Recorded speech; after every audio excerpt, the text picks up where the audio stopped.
করবো। বাপ রে। আব্বা আসসালামু আলাইকুম। ওয়ালাইকুম আসসালাম ওয়া রাহমাতুল্লাহি ওয়া বারাকাতু। বেটা কিছু কইবে নাকি কও? আব্বা আপনার সাথে আমার একটা গুরুত্বপূর্ণ মিটিং আছে। এখন ল বেটা, এখন আমি এই রতির মধ্যে কাম করতেছি, পরে যা মিটিং করবো নে। আব্বা আমি অত কিছু বুঝি না, আমি এখনই কব। আচ্ছা ক বেটা, তাড়াতাড়ি ক, বইগুলো আবার নিরিন লাগবে। আমার ইদানিং রাত্রে ঘুম টুম আসতেছে না। কি কইছে বেটা ঘুম আসে না? কালকেই তো তোকে নতুন ফ্যান লাগা দিলাম। ফ্যানের গুড়ানির মতো শোয়া দিলে আমার ঘুম আসবে না। তে এখন কি করা লাগবে রে বেটা? আব্বা আমি একটা কথা কই। কি কও বেটা ক?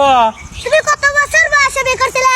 বিয়ে করবে চাইছিলাম না বেটা, তারপরে তোর দাদা 14 না 15 বছর বয়সে জোর করে আমাকে বিয়ে দিছিল।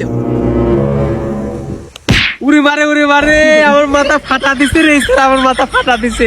তাহলে আমার বয়স 18 বছর হলো কে? সেদিন যে মেয়ে দেখলে সেই মেয়ে কি হলো? আরে ও মেয়ে তো ভালো লয়, ওই মেয়ে চরিত্র সেই খারাপ। চরিত্র খারাপ তাই কি সংসার কি তুই করবে না আমি করব? ভালো কি মন্দ সেটা আমি বুঝবো। আমার বউকে আমি কিভাবে ভালো লাগবে সেটা আমার দায়িত্ব। তোমাকে আমি আজকে হুমকি দিয়ে গেলাম, 2 দিনের মধ্যে যদি বিয়ে না দাও তোমার খবর আছে। বাপ রে। কথাটা মাথায় রাখো। শালার কি সাল জন্ম দিলাম রে, আমার জন্ম দেওয়াই ভুল এই সাল।